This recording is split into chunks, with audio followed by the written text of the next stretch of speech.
Hey, so it is Wednesday, and this week here it is called kind of like the cinema week. So we have tickets like really cheap, but just this week. So my mom and I we're gonna go to watch Coldplay, that movie that's being nominated for a bunch of awards. And when we bought it, like I didn't think my dad would like to watch it, but later he said that he was kind of like hearing a lot of good buzz about it. But the times that we found it, it's tickets that we got is for the middle of the afternoon. Actually, not the middle, the beginning of the afternoon. So he can't go. But we did go yesterday. Watch a movie called I'm Still Here. It's a Brazilian movie and British film. Let's be a little bit classier. And it was nominated for Best International Movie, Best Movie, and Best Actress, which I'll be rooting for. Fernanda. Her mother was actually nominated back in the day. I think it was like 1999. I'm old enough to remember that, but I do know she was nominated, and Gwyneth Paltrow won. And not gonna lie, that left a bit of a sour taste in my mouth. But yeah, I know it is what it is. And it was a very interesting movie. Really good. I really enjoyed like the cinematography. I thought I enjoy how it looked, and the story. I also really enjoyed it. It is the adaptation of a book, and a book based on real things that have happened, and it just it highlights some things regarding like a certain period of here in Brazil, the Brazilian government during the dictatorship era that went from like 64 to 85. So most of the movie takes place in the kind of like in the aftermath of like the main characters husband disappearing and all that. So it was a very poignant movie. I really enjoyed it, and it is kind of slower. I feel like sometimes I'm drawn to like action or comedy because you can just like turn them on, and you just turn your brain off and just consume it and be distracted at the very least. But I really enjoyed it. I was very much invested in the story the whole time. And I enjoy like this, but there are like so many examples of contrast that I also really enjoyed. But yeah, so it's a movie that I definitely recommend people to watch, although I know not everybody would like it, but still I think it's worth the watch. But yeah, but that being said, back to me talking about myself. So today was actually a good, I had a good start of my day.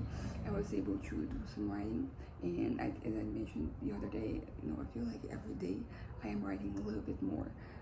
And I found like a strategy where basically, I have a bunch of videos on my watch later, and there are about basically people breaking down books, and there are videos of like breaking down movies and TV shows and games and all that. But the ones that I have right now, like they are from books and videos I'm interested in watching, but I wasn't really in like a video watching mood for the past few weeks. So it was like yesterday and today that I was watching these videos, and basically what happens is that like they start talking about story, and I get ideas or this desire to write. So I basically stop the video and I do more writing, and I write until like everything I have is on the page, and then I go back to watching, and so I just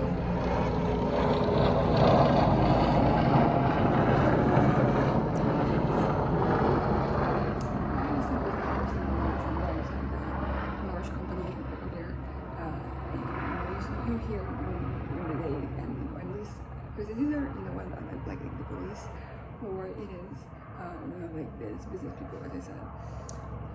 Imagine being able to just avoid traffic and just travel in the air. But yeah, so writing has been pretty good, and I'm actually seeing like a significant change in the pace, because as I mentioned the last time I was talking about this, it felt like it was like this very gradual changes, where I was writing increasingly more, but it was too slow, and not, I don't know, sometimes it was so slow that I wasn't really seeing change, and you can only tell it after like a week. You see what we're doing one Friday and then what you're doing the next, and you can tell like, okay, we're doing a little better here. But it was like a very dismal. I feel like the change that I had from the beginning to the end of like last week was the same change that happened with me from like the day before yesterday to yesterday, and yesterday to today.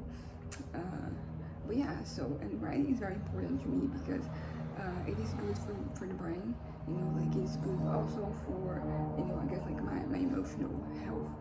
because it gives me kind of like purpose in a way, like it gives me guidance.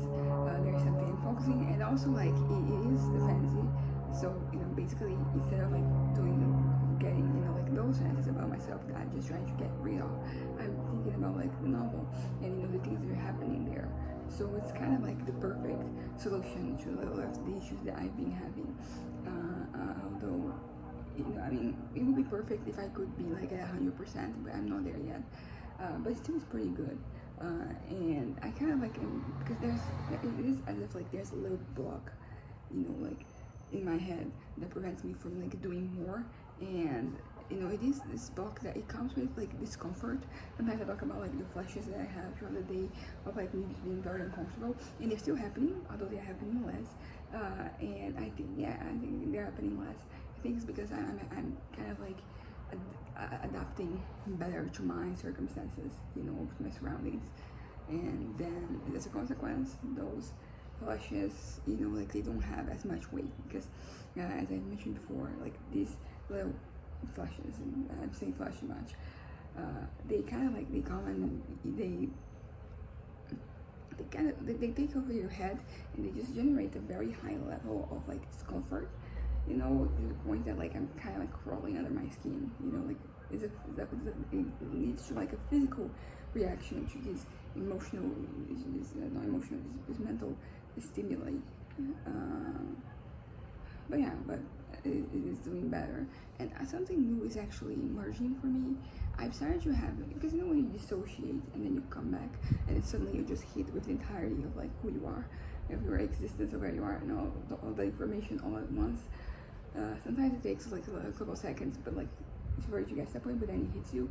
I've been having some moments like this. I had like two yesterday, where this happened, and it could be nothing, but it could also be symptomatic of me having like an episode. Also my consultation with my psychiatrist, which was going to be next Saturday, not this one, the one after that, is actually going to be right now this Saturday. Which is great because I think we have some things to talk about. My mom is thinking that maybe the medication that the doctor had previously suspended, we go back to it, but like a therapeutic dose, because that is the thing that the doctor said. She said that like it was like basically leading to nothing with like that amount. Needed more. So maybe we're gonna do that. I don't know. I'm not a doctor, to establish, but doctors sometimes, at least my experience, they can be kind of like welcoming of like your opinions, particularly because I'm talking about myself. So I know the effect of like all the medications I've taken. Even if sometimes I forget, which is why I like to talk about this, because then I have it registered and I can come back and just assess what was happening, and there's a consequence. And I have like actual like this is like a little manual journal, but it's also actual that we can use to tell which medications are better, which works best, and all that. But yeah, I think these are all the things that I have to say. I'm gonna reading the enneagram, because I basically stop it because I have to get ready, and also like I think I got to a point where like my head was kind of like, okay, I just wrote everything I have to write on this chapter, because basically what I'm doing with my writings, I'm not going sequentially. I'm kind of like just going like back and forth. So far, the Word document has 188 pages. I'm just like going like on the scrolling and just at the chapter, and then I see, and I'm like really a lot of ideas. Things are just flowing out of me in a way that they were not when I last stopped working on my novel. So yeah, it's not really sequential. So I mean that might, because I was away from the novel for so long, then maybe I've had less kind of like I'm lacking some context at times, but I don't know. I think it is working. I'm happy with the things I'm writing, which is always like great, because sometimes like I wanna do my best here with this novel, and I think that the key for me to do that is for me to be satisfied with the things I am doing, with the words I am putting on the page, and so far that's been the case. I have mine above. Okay. No battery.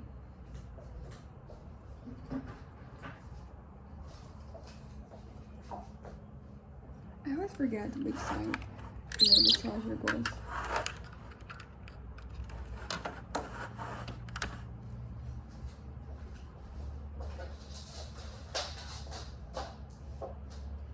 There we go. So enneagram, I ended ending very abruptly the last time because it was time for us to go. And yeah, so I'm gonna reread the sentence. Also, something that Google Chrome is doing now that I appreciate is that when you're away from like a tab for too long, and then you click back on it, and it reloads. It's going back to where it was before. You should just be at the top of the page, and then you have to just scroll and figure out where you were. Okay, so dealing directly with physical matters can be extremely daunting for fives. Harry is a life scientist working in a major medical research lab. Since I was a kid, I have shied away from sports and training with physical activity whenever possible. I was never able to climb the ropes in the gym class. No, I ran out of storage. That's why the video ended. So participating in sports as soon as it was feasible, the smell of a gymnasium still makes me uncomfortable. At the same time, I have always had a very active mental life. I learned to read at age 3, and in school, I always on the smartest kids in academic subjects. The sun's reflecting right here, but it's kind of like mate, so mate, whatever. So thus, most of their time gets spent collecting and developing ideas and skills they believe will make them feel confident and prepared. Once again, I do relate to this, although I feel this was even more prevalent when I was younger. These days, I've been kind of like, not just winging things, but I've been, a little more spontaneous. I've always been like spontaneous in the way that I thought about things, but in the way that I act, there was a lot of overthinking when I was younger, and it had to do with that. I'm like basically preparing myself for every single scenario, so that I can basically face the world. Because if I didn't have like everything kind of like accounted for, it would just generate this instability in my mind, and that leads to like a lot of like bad things. Because I feel like something that happens the more emotionally intelligent you become is that you're kind of like able to compartmentalize some things. Like for example, this trauma has to do with this one has to do with this. They're not like all mounted together. And this is something that I am at this point where traumas, although sometimes things end up just kind of like sticking together, and then you have like a super mega ginormous trauma bubble for you to deal with. But I will say that generally speaking, these different things that can cause me anxiety, like they're not like each bringing the other up, which is great. I really oh, that's an audio of Don Rizzo discussing type 5. I might listen to this later, but is this new? I don't think I remembered this before. I think they used to have like little indications that you should keep your reading, like there was like a book or something, but like no, or maybe there is, there was. But basically what I'm trying to say is that when I was younger, like basically every trauma I had pulled the other into it. So basically something minor was going to happen and it was associated with one trauma, but then it pulled another one and another one and another one, and so on and so forth. And then basically before I realized, I was completely destabilized because of a very minor thing. So like, because they weren't really separated, but like now they are, and that just makes it easier for you to just exist and go through life. Anyways, they want to retain everything that they have learned and carry it around in their heads. Oh my god, yes, this used to be something that would lead to a lot of anxiety for me, which is that I wasn't really learning and absorbing information, because when I was in high school, like I was doing great, I did well pretty much in all of the subjects that we had.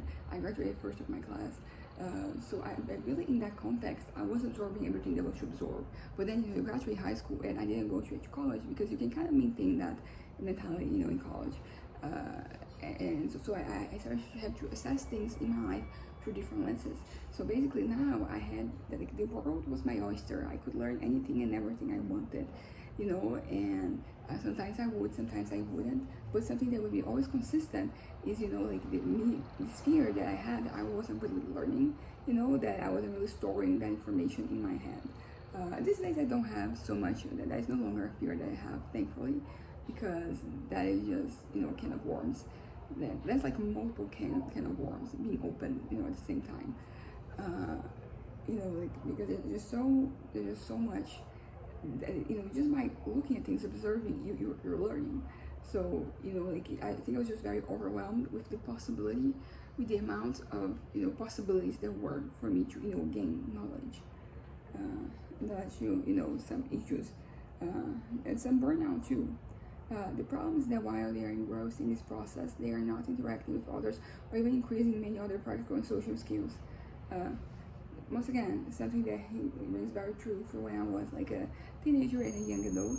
And I'm still say I'm a young adult, but I'm less young than I used to be. But it was very true, because I was very much in my own little world. I was not completely isolated from everything and everyone, and I was forsaking a lot of like skills, particularly social skills. I was very much anti-people for the longest time. So I wouldn't really, even try to absorb anything or to make sure that like I was less awkward in my interactions, because I was really awkward, and that just leads to like a lot of like cringy interactions that I have had, cringy awkward silences and all of that. But because it wasn't important to me, I was like, I don't care about this. Like, I can be awkward. That doesn't really get in the way of anything I want to do. Even though it was.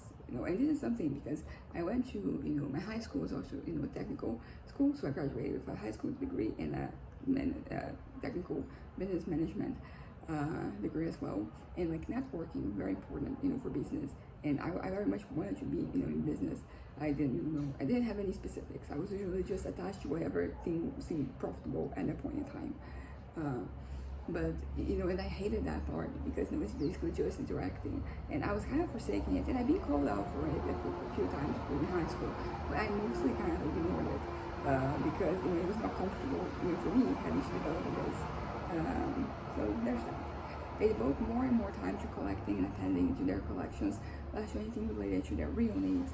This is also so true. Not so much right now. I think I've been able to strike like a good balance of my personal life and my academic work, my hobbies, my interests, like the volunteering that I do, all the different facets of my life, like they're all kind of like somewhat balanced. Everything is okay. But the thing about your real needs, like that is so real, because I think about myself at 18, 19, and even 20, and how basically like I had, because we are social beings, humans, right? But I very much rejected that notion, so I wasn't really, I was very much just stuck in my room or my work area, not really doing much, to reach out. And I think I finally accepted that, I am a social creature.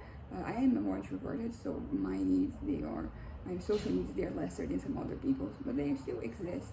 And I can't just, forsake them, because that is one of the ways for my head to start creating fantasies that I don't want to, give voice to, because, it's just counterproductive.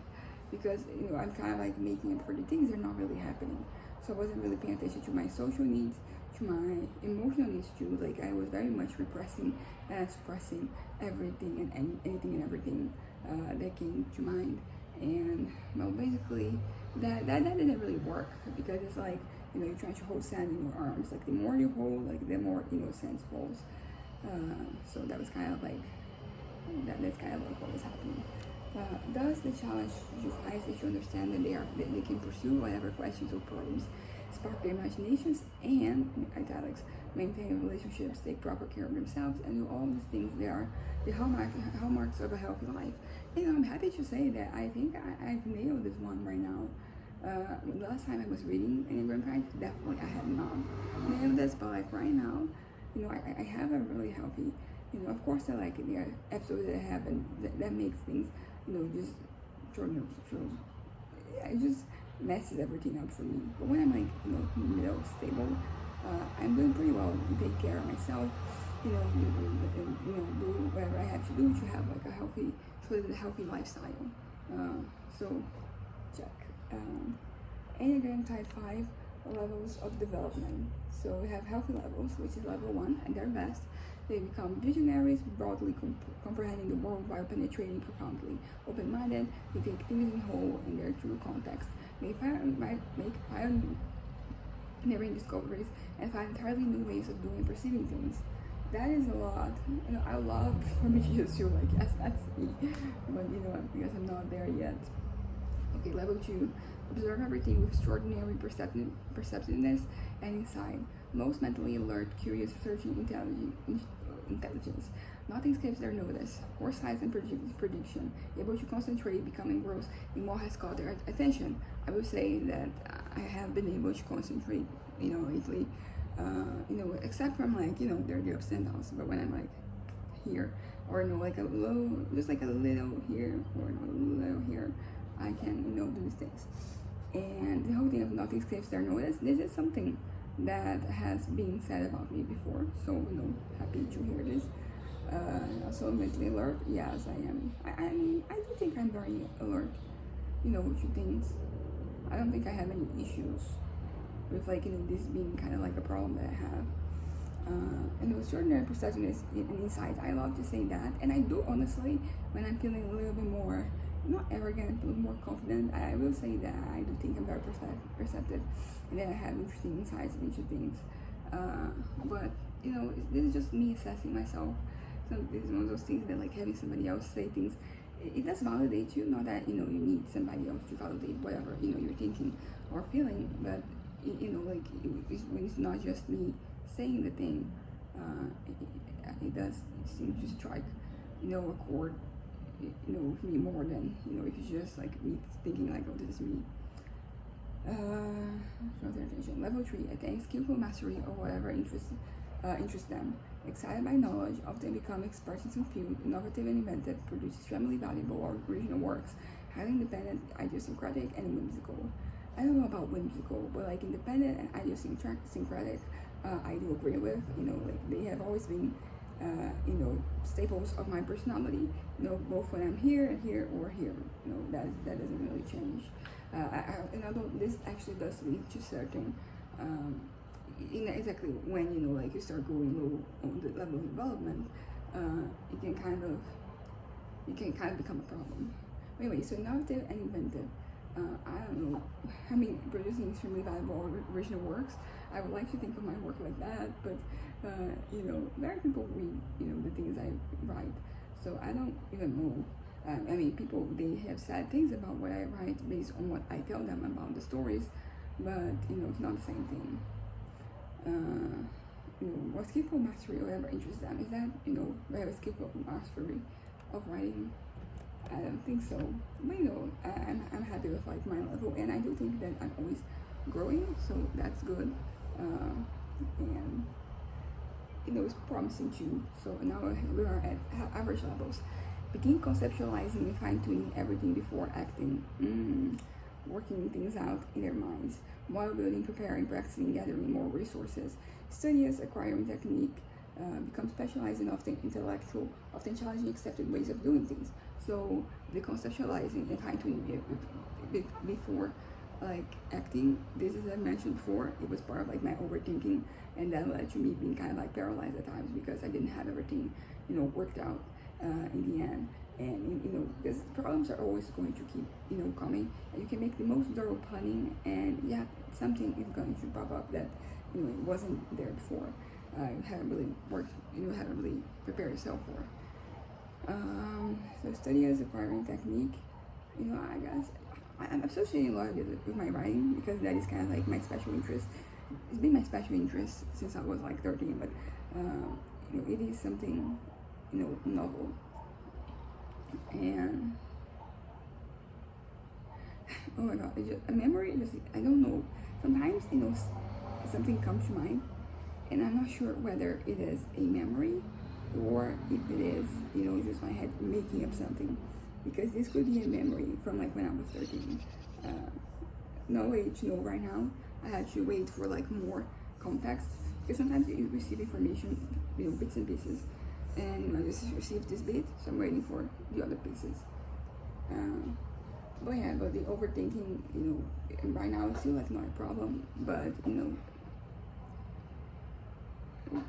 my ear just got kind of clogged, but now it's back. And the thing when your ear is clogged is that you can kind of hear a voice echoing beside, and I can't stand that. you know. And it's not just, I think it's not just because, you know, it's my voice. I think any voice, it would be kind of grating, you know, after a while. So become specialized in often intellectual. This is something that was more true about me when I was younger. I'm kind of like abandoned the idea of being like an intellectual. Not I've abandoned the things that I used to do to make me like an intellectual. It's just that I don't really classify myself like that anymore. I'm still, you know, learning and studying and, you know, perusing things, you know, that they kind of like, you know, play into the whole being intellectual thing. But, you know, intellectual is in quotation marks. But I don't, you know, call myself that anymore. I wouldn't call myself anything, because, you know, labels can be great, they can be helpful, and then they can lead to help you kind of like connect with people, you know, in a similar situation, or to, you know, signalize something important, you know, about you. But they also, you know, sometimes, it's not so much that they are bad, it's just that I feel like I've attached myself to many labels throughout the years, mostly kind of like as if they were like, you know, a lifeline, you know, like as if like they were the things that were keeping me afloat. You know, and without like, you know, styles, like who was I? And I kind of like lose myself a little bit. Anyways, so level 5. Increasingly detached as they become involved with complicated ideas in or imaginary worlds. Become preoccupied with their visions and interpretations better than reality. Oh Lord. Are fascinated by offbeat esoteric subjects, even if those involving dark and disturbing elements. Not so much the dark and disturbing. No. The esoteric, you know, subjects. I don't know if I wouldn't call my interest esoteric, but, you know, like there is an element of, you know, dark and disturbing to some of the things I guess I consume that I produce. But it's not like the main thing. It's not there for its own, for the sake of being there. It's just, you know, part of the story. Okay, so detached from practical world, a disembodied mind, although high-strung and intense. Damn, like this is literally the best description of myself I've ever had in my life. Detached from the practical world, a disembodied mind, although high-strung and intense. That is very me. Less so than, you know, it would be like 5 years ago when or 3 years ago, last time I was reading this. But this embodied mind is actually great, and I'll be using it to describe myself and my whole situation. You know, to my therapist, to psychiatrists, people, my parents, people were asking me about how I am. That's actually really good. Yeah, and the high strung and intense, intense, yes. High strung used to be more. You know, I think I'd be able to just, you know, cool it a little bit. Anyways, level 6.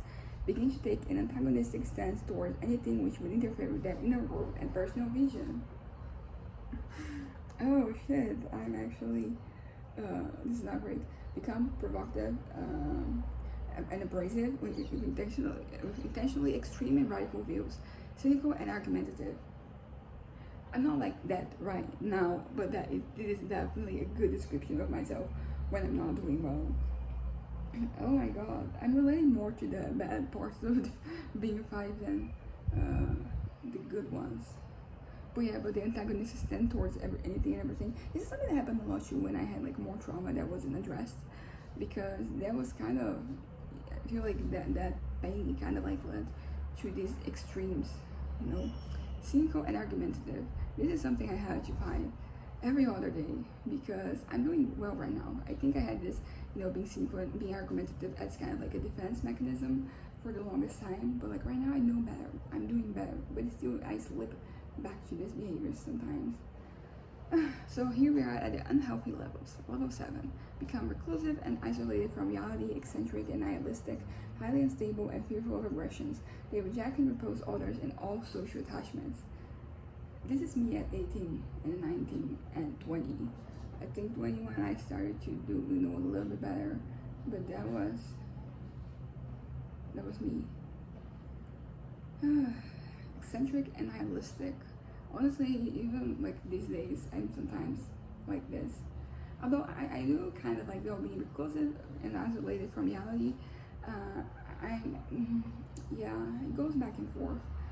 I was very much stuck in my, you know, own mental projection in my head for many months. And that was like, I was half the time there and I was half of the time, you know, in the real world. And yeah, Also, they reject and repulse others and social attachments. Very much the case. For when I was a teenager as well. Highly unstable and fearful of aggressions. Yes, that there was a lot of fear, a lot of anxiety, more than I have right now. And all of that, they came from trauma. There's that. So level 8. Get obsessed, yet frightened by their threatening ideas, becoming horrified, oblivious, and prey to growth, distortions, and phobias. Yeah, that is me when I'm depressed. That's all I have to say. That's me when I'm depressed. That is level 9. Seeking oblivion, they may commit suicide or have psychotic break with reality. Oh my god. This is just too real for me right now. Big reality. I feel like psychotic break. It's kind of interesting because I wasn't thinking of it this way specifically, but I've been kind of like, in the back of my mind, just me waiting for when, this, my reality is no longer, because this is no longer sustainable for me in comparison to like the fantasies I have, the world that I create in my mind.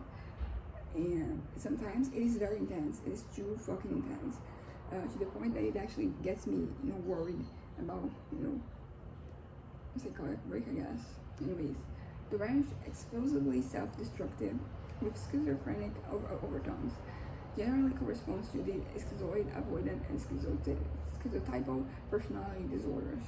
Which ones correspond to bipolar? I'm gonna read this later. And just go through every single one of them to figure it out. And I don't think there's also like one that is ADHD. I think it's type 7. But yeah, seeking oblivion, making suicide. Yep, that is very real. So I'm gonna wrap this up right now. I'm gonna be reading it in parts. It's not that I'm shaken by any of this, but no, yeah, there's comfortability that the other time. That's why it took so long, because I read responsibility with like every other type, and then that identification with other types too. That's gonna be interesting to see like if I'm mistaking this or someone else. And then you have addictions, and personal growth recommendations for enneagram type 5s. But yeah, so very interesting read. I'm feeling very called out in a way. Kind of. I mean, it's not scary because it would be like I'm hitting my mind and like things are okay right now at least. But yeah, I don't know, in this last part, it really was making these kind of like little, some set of stairs, and the last step was, very much something that's been like an issue with me for a while. So I guess that's that.